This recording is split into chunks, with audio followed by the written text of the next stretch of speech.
安装空调的时候需要抽多长时间真空？有的人说几分钟就行，有的人说几十分钟。像空调真空没抽好的话，会出现空调制冷效果不好，空调制热效果不好，而且还费电，有的甚至会出现热保护。但是空调具体要抽多长时间也不一定呢啊。比如我们来看一下这个空调，首先要根据多方面，第一个就是真空棒的大小，第二个就是看这个空调的大小，第三个要看这个管道的长短。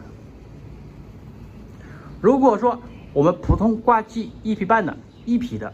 管子也就是个3米左右，那我们就使用到像这种真空棒，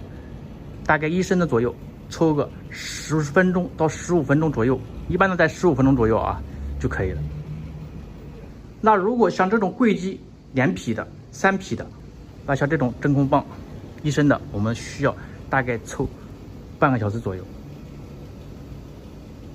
当然了，也要根据这个管道的长短来相应的增加时间或者减少时间。然而，如果真空棒是个3升的、4升的、5升的、6升的大的真空棒，那抽像这种小的挂机，管道也不长，那我们抽几分钟也就可以了啊。所以说，这个要根据具体的情况而定，要看空调的大小、管道的长短，还有真空棒的大小。像我这个真空棒也不错啊，是个温克斯的，不需要插电的，用电池的，重量还轻。现在你们知道了吧？